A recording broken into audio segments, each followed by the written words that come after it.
Regione Veneto entra pesantemente nella partita che riguarda la costruzione del deposito di GPL in Val d'Ario. Una duplice azione a tenaglia, nelle ultime ore, crea non pochi problemi alla ditta Socogas, nel caso il TAR del Veneto, il prossimo 10 maggio, confermi la legittimità dell'opera.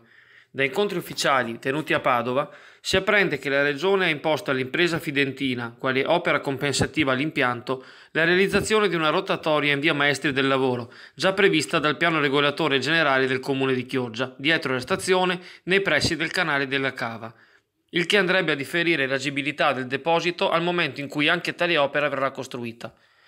L'amministrazione sarebbe informata della vicenda.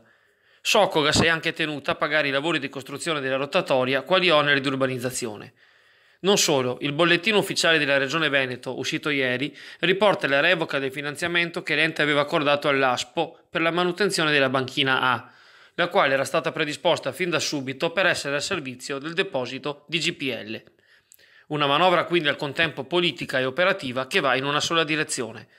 Fra i vari adempimenti, il Comune dovrà organizzare anche una riunione per delegare la valutazione del rischio, riunione che non sarebbe ancora stata convocata. Nel frattempo, la città continua a mobilitarsi e sabato 28 aprile ci sarà una nuova manifestazione del comitato No GPL, alla quale per la prima volta parteciperà anche una serrata dei commercianti di Ascom.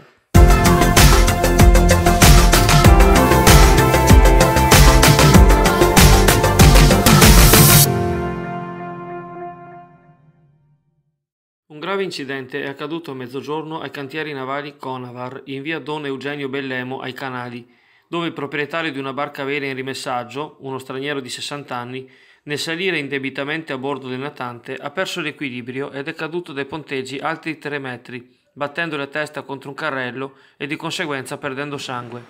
Probabilmente ha riportato alcune fratture. L'uomo è tuttavia cosciente e soccorso dall'elicottero del 118 atterrato all'Isola dell'Unione, che lo ha trasportato all'ospedale. Eventuali ulteriori dettagli in seguito nel blog Chioggia Azzurra.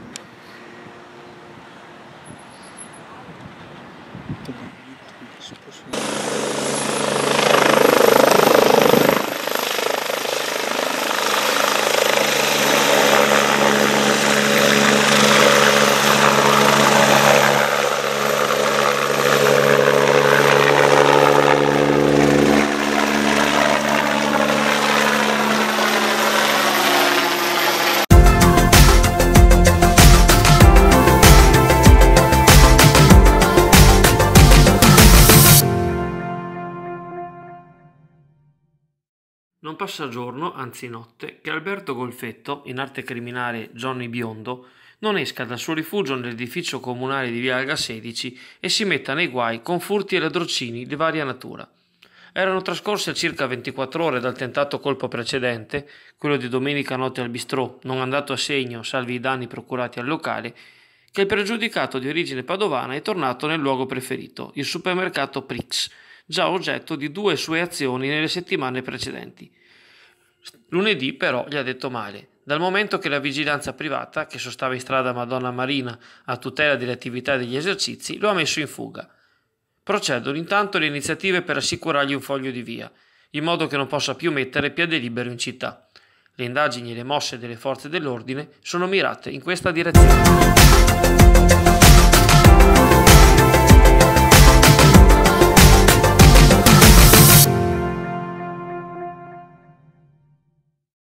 Si è chiuso finalmente il caso del Circo Grioni, aperto nei giorni scorsi dal titolare, Marco Grioni, che denunciava le difficoltà nell'appostare i tendoni in un'area privata di via Cicogna Sottomarina, dal 24 aprile al 7 maggio prossimi.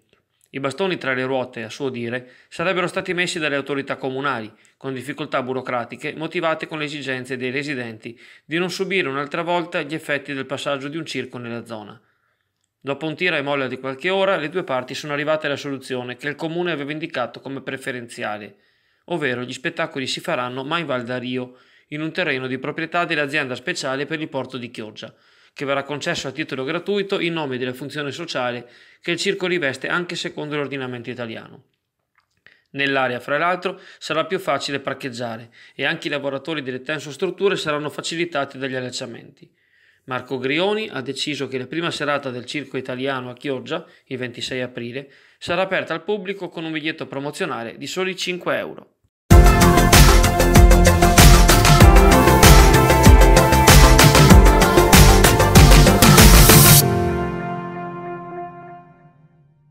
Di Network Azzurra, buongiorno.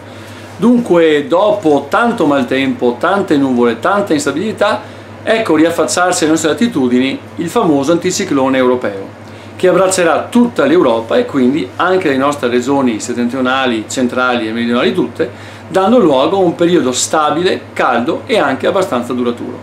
Dunque una situazione in divenire verso naturalmente un periodo positivo, con temperature che via via saliranno e anche si porteranno di circa 4-5 gradi sopra le medie.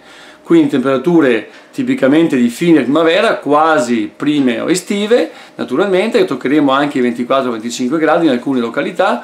Ovviamente sulle coste questo non verrà raggiunto a breve, stante il fatto che il mare risulta comunque ancora piuttosto freddo, quindi le brezze passando sopra il mare si raffreddano e quindi raffreddano anche le temperature.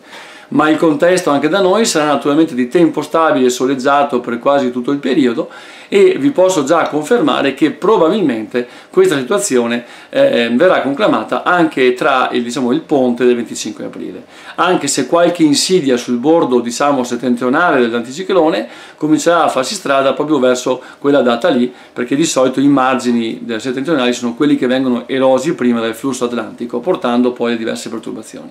Ma al momento sembra che non ci siano previsioni di perturbazioni in transito almeno fino al 26-27 di aprile.